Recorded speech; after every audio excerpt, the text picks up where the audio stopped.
नमस्कार, मैं हूं शशि। आइए झारखंड के टॉप 25 प्रमुख खबर जानते हैं। जेएसएससी सीजीएल पेपर लीक मामले में झारखंड पुलिस के 8 जवान गिरफ्तार। झारखंड राज्य कर्मचारी चयन आयोग के अधीन संचालित संयुक्त स्नातक स्तरीय परीक्षा के पेपर लीक मामले की जांच कर रही सीआईडी ने 8 संदिग्धों को गिरफ्तार कर लिया है।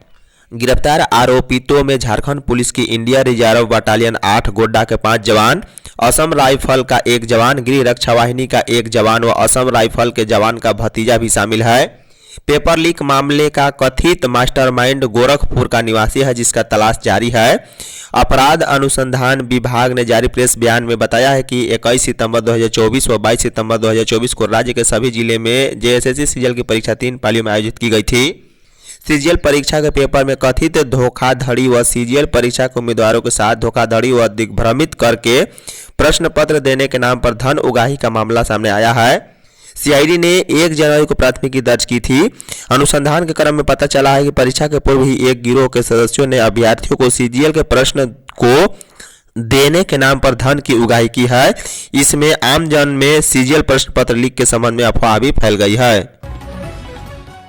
री एडमिशन के नाम पर फीस लेने वाले स्कूलों पर होगी कार्रवाई। झारखंड विधानसभा में सत्र के दौरान हजारीबाग से बीजेपी विधायक प्रदीप प्रसाद ने राज्य के निजी स्कूलों में फीस की असमानता का मुद्दा उठाया। उन्होंने सवाल किया कि सरकार द्वारा मान्यता प्राप्त Jharkhand academic council JAC, CBSE और आईसीएसई बोर्ड द्वारा संचालित निजी स्कूलों में फीस अलग अलग क्यों होती है और क्या इसे समान करने की जरूरत है कि नहीं। शिक्षा मंत्री ने रामदास सोरेन ने इस पर प्रतिक्रिया देते हुए कहा है कि निजी स्कूलों की फीस तय करने की स्वतंत्रता होती है, लेकिन यदि किसी स्कूल में गड़बड़ी पाई जाती है तो जिला स्तर पर बनाई गई समिति उस पर कार्रवाई कर सकती है।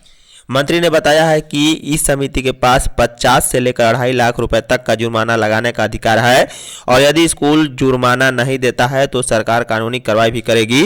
वहीं नेता प्रतिपक्ष बाबूलाल मांडी ने न्यायाधिकरण की बैठक में सक्रियता की कमी पर भी चिंता जताते हुए सुझाव दिया है कि विधायकों को सभी मुद्दे पर पूरी जानकारी दी जाए ताकि वे सही तरीके से सवाल उठा सके। मैया योजना का लाभ सिर्फ सिंगल बैंक खाताधारी को। राज्य सरकार में मैया सम्मान योजना के क्रियान्वयन में आंशिक संशोधन किया गया है। मार्च 2025 के बाद से आवेदक का आधार लिंक के साथ सिंगल बैंक खाता होना चाहिए। इसी के आधार पर मैया सम्मान योजना की राशि मिलेगी। मंगलवार को हुई कैबिनेट की बैठक में यह फैसला लिया गया। बैठक में कुल 16 एजेंडों को स्वीकृति दी गई। बता दें, बाल पहाड़ी सिंचाई योजना के तहत बाल पहाड़ी बैराज के निर्माण पर सैद्धांतिक सहमति दी गई है। वहीं छठे पुनरीक्षित वेतनमान के परिप्रेक्ष्य में जनवरी 2006 के पूर्व पदस्थापित झारखंड सचिवालय के सहायक के वेतन निर्धारण के संकल्प को निरस्त करने की स्वीकृति दी गई। बैठक में मनरेगा योजना के तहत जेट्रोफा पौधा में गड़बड़ी करने वाली राज्य सेवा की अफसर साधना जयपुरियार को बर्खास्त करके फैसला लिया गया। वर्तमान में वह निलंबित चल रही थी। वही कैबिनेट की बैठक में विभिन्न प्रकार के दिव्यांग बच्चों के लिए प्रारंभिक स्कूलों में इंटर स्तरीय विशेष प्रशिक्षित सहायक आचार्यों के 2399 पद और स्नातक स्तर के सहायक आचार्य के 1052 पद सहित कुल 3421 पद करनाकित करके स्वीकृति दी गई है। मैया सम्मान की लाभुक महिलाओं को स्वावलंबी बनाएगा प्रशासन। मैया सम्मान योजना के तहत मिलने वाली राशि से महिलाओं को स्वावलंबन बनाने के लिए रांची जिले में काम किए जाएंगे। इसके लिए जिला प्रशासन जल्द ही कदम उठाएगा। उपायुक्त मंजूनाथ भजंत्री ने मंगलवार को ऑनलाइन बैठक कर साल में मिलने वाली 30,000 राशि के सदुपयोग से महिलाओं को स्वावलंबी बनाने के लिए कार्ययोजना बनाने का निर्देश दिया है। उन्होंने जिला पशुपालन पदाधिकारी एवं जिला गव्य विकास पदाधिकारी को लाभुकों के लिए मुर्गी पालन, अंडा एवं डेयरी उत्पादन कैसे लाभकारी हो सकता है, इसकी कार्ययोजना बनाने को कहा।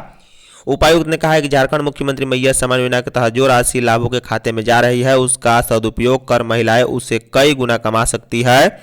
इस कार्य में जिला प्रशासन से किस प्रकार से सहयोग दिया जा सकता है, इसकी विवेचना की जाए। बैठक कर सखी मंडल समूह CLF ग्राम संगठन बैठक कर इस दिशा में आगे बढ़ने के लिए ठोस कार्यप्रणाली तैयार करे।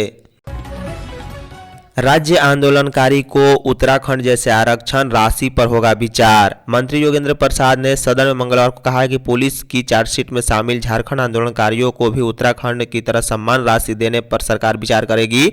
सत्ता पक्ष के मुख्य सचेतक मथुरा प्रसाद महतो ने ध्यानाकर्षण के माध्यम से सरकार से उत्तराखंड की तरह झारखंड के जेल गए आंदोलनकारियों को 6,000 और जेल नहीं गए चिन्हित आंदोलनकारियों को 4,500 रुपये सम्मान पेंशन राशि देने की मांग उठाई है।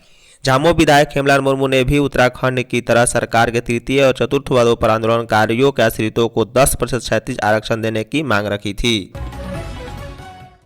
झारखंड सरकार कोर्ट के आदेश के बाद 75% आरक्षण पर निर्णय लेगी। राज्य सरकार झारखंड उच्च न्यायालय के आदेश आने के बाद ही निजी क्षेत्रों में 75% आरक्षण से संबंधित कानून की दिशा में कोई निर्णय ले सकेगी। कोर्ट के आदेश आने के बाद ही राज्य सरकार तय करेगी कि कोर्ट के आदेश का अनुपालन कराया जाए या आदेश को सर्वोच्च न्यायालय में चुनौती दी जाए।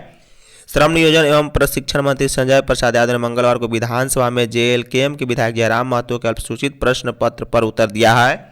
उन्होंने बताया है कि उच्च न्यायालय ने 11 दिसंबर 2024 को पारित आदेश में झारखंड राज्य के निजी क्षेत्र में स्थानीय उम्मीदवारों का नियोजन अधिनियम 2021 के अनुपालन पर अंतरिम रोक लगाई है। इस मामले में अगली सुनवाई बुधवार को होनी है। झारखंड में 3451 विशेष प्रशिक्षित शिक्षक होंगे नियुक्त। झारखंड में विभिन्न प्रकार के दिव्यांग बच्चों को शिक्षा प्रदान करने के लिए 3451 विशेष प्रशिक्षित शिक्षकों की नियुक्ति होगी। इसमें राज्य के प्रारंभिक विद्यालयों में 2399 इंटर स्तरीय विशेष प्रशिक्षित शिक्षक और 1052 स्नातक स्तरीय विशेष प्रशिक्षित शिक्षकों के पद अलग किए गए हैं। यह पद राज्य के प्रारंभिक विद्यालयों में इंटरमीडिएट प्रशिक्षित सहायक आचार्य के 20,825 पद और स्नातक प्रशिक्षित सहायक आचार्य के 29,175 स्वीकृत पदों में चिन्हित किए जाएंगे। वहीं झारखंड सरकार की कैबिनेट की बैठक में इस पर सहमति दी गई है। बैठक में 18 प्रस्ताव मंजूर किए गए हैं। मंत्रिपरिषद की प्रधान सचिव वंदना दादेल ने बताया है कि झारखंड सचिवालय सेवा में सहायक प्रशाखा पदाधिकारी की कोटि से प्रशाखा पदाधिकारी के पद पर प्रोन्नति के लिए झारखंड सचिवालय सेवा नियमावली 2010 में आंशिक संशोधन किया गया है। जेएसएससी सीजीएल परीक्षा की सीबीआई जांच हो, बाबूलाल मरांडी। भाजपा प्रदेश अध्यक्ष सह नेता प्रतिपक्ष बाबूलाल मरांडी ने सीजीएल परीक्षा की जांच सीबीआई को अविलंब सौंपने की मांग की है। मरांडी ने कहा है कि विश्वसनीय सूत्रों से जानकारी मिली है कि झारखंड सीआईडी ने जेएसएससी सीजीएल मामले में गोड्डा और गिरिडीह जिले के करीब 8 कांस्टेबलों को गिरफ्तार किया है। यदि यह सच है तो यह स्पष्ट हो चुका है कि जेएसएससी सीजीएल में गड़बड़ी हुई है। साथ ही यह भी स्पष्ट है कि इस बड़े फर्जीवाड़े में सरकार से जुड़े प्रभावशाली लोगों का हाथ हो सकता है। मरांडी ने कहा है कि ऐसा लग रहा है कि बड़ी मछलियां को बचाने के लिए छोटी मछलियों को बलि चढ़ाई जा रही है। सरकार को तुरंत सीजीएल परीक्षा रद्द कर एक उच्च स्तरीय जांच सीबीआई से करवानी चाहिए और इस घोटाले में शामिल सफेद पोशों को हिरासत में लेना चाहिए। 20 लाख महिलाओं को भी मिलेंगे मैया सम्मान के 7500 रुपए। झारखंड की 20 लाख महिलाओं को भी मैया सम्मान योजना के 3 माह जनवरी, फरवरी, मार्च की राशि 7500 रुपये दी जाएगी। ये वैसी महिलाएं हैं जिनका बैंक खाता आधार से लिंक नहीं है या फिर जिनके एक से अधिक बैंक खाते हैं। अगर इन्होंने बैंक खाता आधार से लिंक नहीं कराया और सिंगल खाता नहीं हुआ तो अप्रैल 2025 से इन्हें इस योजना का लाभ नहीं मिलेगा। राज्य सरकार की कैबिनेट की बैठक में इस पर सहमति दी गई है। बता दें, मुख्यमंत्री हेमंत सोरेन की अध्यक्षता में आयोजित बैठक में 18 प्रस्ताव पर मुहर लगाई गई है। मंत्रिमंडल की बैठक के बाद कैबिनेट की प्रधान सचिव वंदना दादेल ने बताया कि मुख्यमंत्री मैया सम्मान योजना में आंशिक संशोधन किया गया। योजना में था कि जिन महिलाओं का बैंक खाता आधार से लिंक नहीं है या एक से अधिक खाता है उन्हें दिसंबर 24 तक आर्थिक सहायता दी जाएगी। इसमें संशोधन करते हुए इस अवधि को मार्च 2025 तक बढ़ाया गया है। झारखंड के 8 उग्रवादी बिहार में गिरफ्तार। बिहार के औरंगाबाद जिले के नवीनगर में उत्तरी कोयल नहर निर्माण में लगी निजी कंपनी से लेवी मांगने के मामले में पुलिस ने झारखंड के 8 उग्रवादियों को भारी मात्रा में हथियार के साथ गिरफ्तार किया है। इन्हें बिहार एसटीएफ और औरंगाबाद जिला पुलिस ने औरंगाबाद से गिरफ्तार किया है। गिरफ्तार उग्रवादी में झारखंड जन मुक्ति परिषद के मुख्य उग्रवादी बलीराम के साथ ही कृष्णपाल, मिथिलेश यादव, नरेश राम, छोटू सिंह, मिथिलेश कुमार सिंह, छोटन कुमार और लल्लू सिंह शामिल है। बता दें, बलीराम के आवास से एसटीएफ ने 315 बोर की 3 राइफल, एक थारनेट देसी राइफल, 13 गोलियां भी बरामद की है। फ्लाईओवर का रैप नहीं हटा तो शुरू होगा आर पार की लड़ाई। सरना स्थल सिरमटोली बचाव मोर्चा की बैठक मंगलवार को केंद्रीय सरना स्थल में हुई है। अध्यक्षता अखिल भारतीय आदिवासी विकास परिषद की प्रदेश अध्यक्ष गीता श्री उरांव ने की। मौके पर कई आदिवासी संगठनों ने कहा है कि सरकार यदि खुद रैप नहीं हटाएगी तो आदिवासी समाज आर पार की लड़ाई लड़ने को तैयार है। वहीं गीता श्री ने कहा है कि साजिश के तहत फ्लाईओवर रैप को सरना स्थल के समीप उतारा गया। सरहुल शोभा यात्रा में जिस तरह भीड़ संभवतः मुश्किल होता है, उससे रैप के कारण किसी तरह की दुर्घटना हो सकती है। गीता श्री ने कहा है कि सरकार की ओर से हमारी संस्कृति और परंपरा ढोल नगाड़ों और मांदर को खत्म करना चाहती है। राहुल तिर्की, निरंजना हेरेंज, कुंद्रीश मुंडा, पवन तिर्की, आकाश तिर्की, बबलू मुंडा, फुलचंद तिर्की सहित अन्य आदिवासी संगठनों ने कहा है कि आदिवासी समाज सरहुल पूजा मनाएगा। हालांकि झांकियों में सीएम हेमंत सोरेन और सरकार का विरोध होगा। मंगलवारी जुलूस में प्रभु राम वीर हनुमान के गूंजा जयकारा। रांची शहर में दूसरे मंगलवारी जुलूस में मंगलवार को भक्तों का हुजूम उमड़ा। हाथों में लाठी तलवार लेकर हर किसी ने श्री राम और वीर हनुमान के जयकारे लगाए तो पूरा शहर भक्तिमय हो गया। श्री महावीर मंडल रांची महानगर समेत सभी प्रमुख मंडलों ने विभिन्न मार्गों से जुलूस निकाल शस्त्रों का प्रदर्शन किया। वहीं नारी सेना व महिला महावीर मंडल ने भी शस्त्र के साथ शस्त्र प्रदर्शन किया। शहर भर में निकाले गए शोभा यात्रा का जगह जगह स्वागत किया गया।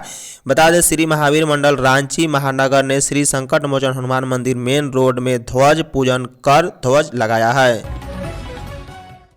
अतिथि शिक्षकों की मांगें पूरी नहीं हुई तो सड़क पर उतरेंगे। झारखंड के वित्त रहित शिक्षकों व शिक्षा कर्मियों ने मंगलवार को झारखंड विधानसभा के बाहर उपवास में रहकर धरना दिया। अनुदान राशि में 75% वृद्धि के संलेख को वित्त विभाग को भेजने और कार्मिक विभाग में राज्य कर्मी के दर्जा की फाइल 4 वर्षों से लंबित रहने के मुख्य मांग को लेकर धरना का आयोजन किया गया था। धरना के बाद वित्त रहित शिक्षा संयुक्त संघर्ष मोर्चा के एक प्रतिनिधिमंडल ने मुख्यमंत्री के नाम मांगों से संबंधित ज्ञापन दिया।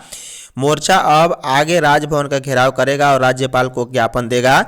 मोर्चा 75% अनुदान वृद्धि व राज्य कर्मी का दर्जा देने की मांग को लेकर अप्रैल के पहले सप्ताह में उच्च न्यायालय में याचिका दायर करेगा। मांगों पर निर्णय नहीं हुआ तो राज्य भर के शिक्षक कर्मचारी हाईवे को घेरेंगे। झारखंड के 8,51,000 छात्रों का U- में आधार नंबर नहीं। झारखंड के सरकारी स्कूल में नामांकित छात्र छात्राओं में 8,51,761 का आधार नंबर U- में उपलब्ध नहीं है। वहीं 10,47,042 छात्र छात्राओं का आधार अब तक वैलिडेट नहीं किया गया है, जबकि डेमोग्राफिक्स डाटा में अंतर होने के कारण 8,18,633 छात्रों का आधार वेरिफिकेशन फेल हो चुका है। वहीं स्कूली शिक्षा व स्वच्छता विभाग ने इस पर नाराजगी जताई है। शिक्षा विभाग ने पत्र में स्पष्ट किया है कि one nation one student ID के लिए स्कूलों में नामांकित हर बच्चे का आधार आईडी आवश्यक है। U- पोर्टल पर स्कूलों के लॉगिन से इसमें आवश्यक प्रावधान किए गए हैं। U- 2024-25 में तीनों मॉड्यूल स्कूल शिक्षक व बच्चों का प्रोफाइल में मात्र 4571 स्कूलों की ओर से आंकड़ों को सर्टिफिकेट किया गया है। प्रखंड स्तर से सर्टिफाइड करना जरूरी है, पर किसी के द्वारा सर्टिफाइड शुरू नहीं किया गया है। पीपरवार में टीएसपीसी का उग्रवादी गिरफ्तार। पीपरवार थाना क्षेत्र के बेती मंदिर के पास से पुलिस ने टीएसपीसी उग्रवादी निरंजन गांझू उर्फ जठल गांझू को गिरफ्तार कर मंगलवार को चतरा जेल भेज दिया है। निरंजन गांझू पीपरवार थाना क्षेत्र के पाहन टोंगरी गांव का निवासी है। पीपरवार थाना प्रभारी प्रशांत मिश्र को सूचना मिली है कि पीपरवार थाना के विभिन्न कांडों में फरार चल रहा उग्रवादी निरंजन गांझू क्षेत्र में किसी बड़ी घटना को अंजाम देने की फिराक में है। इसके बाद थाना प्रभारी ने टीम गठित कर आरोपित को पकड़ने के लिए जेल भेजा। सोमवार की देर शाम बेती मंदिर के पास पुलिस की गाड़ी को देखते ही वह भागने लगा, परंतु पुलिस के जवान ने उसे खदेड़कर पकड़ लिया है। गढ़वा में डोभा निर्माण चालू कराने को रिश्वत लेते बीपीओ गिरफ्तार। डोभा निर्माण योजना को चालू करने के एवज में लाभुकों से 12,000 रुपये घूस ले रहा मनरेगा का प्रखंड कार्यक्रम पदाधिकारी बीपीओ प्रभु कुमार गिरफ्तार किया गया है। भ्रष्टाचार निरोधक ब्यूरो एसीबी ने मंगलवार को लाभुक की सूचना पर यह कार्रवाई की है। इसके बाद बीपीओ को अपने साथ पलामू प्रमंडलीय कार्यालय ले गई। जानकारी के अनुसार रमना प्रखंड के हारादांग कला गांव निवासी शिवशंकर राम ने बीपीओ प्रभु कुमार के खिलाफ एसीबी से शिकायत की थी। आवेदन देकर आरोप लगाया गया था कि उनकी मां जितनी देवी के नाम से डोभा निर्माण को स्वीकृति मिली है। योजना चालू करने और उपयोगिता प्रमाण पत्र पर हस्ताक्षर करने के लिए बीपीओ 12,000 रुपये घूस मांग रहा है। साहिबगंज में ब्रेन मलेरिया के 10 नए मरीज, 1 की मौत। साहिबगंज के नगर भिट्ठा गांव में मंगलवार को लगातार तीसरे दिन भी ब्रेन मलेरिया के 10 और नए मरीज मिले हैं। वहीं इलाजरत एक बच्ची की मौत हो गई। नगर भिट्ठा गांव में लगातार तीसरे दिन भी स्वास्थ्य विभाग की ओर से कैंप लगाकर ब्रेन मलेरिया से बीमार लोगों का इलाज किया गया। तीसरे दिन ब्रेन मलेरिया के 10 नए मरीज मिले हैं। इस प्रकार नगर भिट्ठा में ब्रेन मलेरिया मरीजों की संख्या बढ़कर 65 हो गई है। इसमें पहले 2 दिनों में 55 ब्रेन मलेरिया के मरीज मिले थे। मौके पर स्वास्थ्य विभाग की ओर से आवश्यक दवा के साथ करीब 150 लोगों के बीच मेडिकेटेड मच्छरदानी का भी वितरण ग्रामीणों के बीच किया गया। डॉक्टर सलखू चंद हंसदा ने बताया है कि मंगलवार को नगर भिट्ठा, भोराय, सहारा पहाड़, गोविंदपुर एवं ऊपर चतरा में स्वास्थ्य विभाग की टीम की ओर से अलग अलग जगहों पर जांच की गई। ग्रामीणों का ब्लड सैंपल लिया गया है। हजारीबाग में मंगला जुलूस के दौरान 2 पक्षों में विवाद के बाद पथराव। हजारीबाग जिले में रामनवमी के मंगला जुलूस के दौरान 2 पक्षों में विवाद के बाद पथराव हुआ है। घटना मंगलवार की रात सदर थाना क्षेत्र के झंडा चौक के पास स्थित जामा मस्जिद के पास हुई है। जानकारी के अनुसार उपद्रवियों ने तोड़फोड़ भी की है। वहीं भीड़ नियंत्रण के लिए प्रशासन ने हवाई फायरिंग के साथ आंसू गैस के गोले भी छोड़े हैं। बताया जाता है कि रामनवमी को लेकर मंगला जुलूस निकाला गया था। इसी दौरान 2 पक्षों में किसी बात को लेकर विवाद हुआ। देखते ही देखते विवाद इतना बढ़ गया है कि दोनों पक्ष एक दूसरे पर पथराव करने लगे।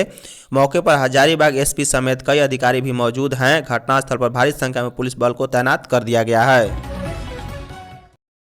ईद पर 32 लाख मुसलमानों को बीजेपी देगी सौगात ए मोदी। ईद के मौके पर भाजपा ने एक ऐसा कदम उठाया है जो अपने आप में ऐतिहासिक है। जी हां, बता दें, ईद के मौके पर भाजपा देश भर के गरीब मुसलमानों को बड़ी सौगात देने जा रही है।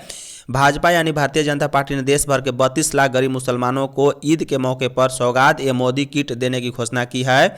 यह अभियान भाजपा अल्पसंख्यक मोर्चा द्वारा चलाया जाएगा, जिसके तहत 32,000 पार्टी पदाधिकारी 32,000 मस्जिदों में संपर्क करेंगे।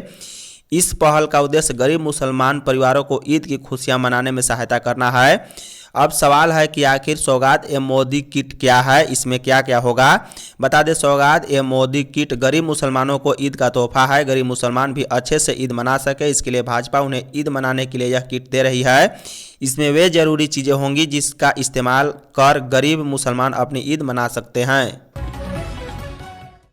आंगनवाड़ी सेविकाओं व पर्यवेक्षकों को मुख्यमंत्री आज देंगे स्मार्टफोन। राज्य की आंगनवाड़ी सेविकाओं व महिला पर्यवेक्षिकाओं को आज स्मार्टफोन प्रदान किया जाएगा। मुख्यमंत्री हेमंत सोरेन आंगनवाड़ी सेविकाओं व महिला पर्यवेक्षिकाओं को प्रतीकात्मक रूप से स्मार्टफोन प्रदान करेंगे। श्री सोरेन हेल्प डेस्क के लिए स्मार्टफोन वितरण की शुरुआत करेंगे। इसके लिए प्रोजेक्ट भवन में दिन को 11:30 बजे समारोह का आयोजन किया गया है। मालूम हो कि आंगनवाड़ी सेविकाओं और महिला पर्यवेक्षकों को आधुनिक सूचना तंत्र से जोड़ने के लिए राज्य सरकार ने स्मार्टफोन मुहैया कराने का फैसला किया है। धन्यवाद।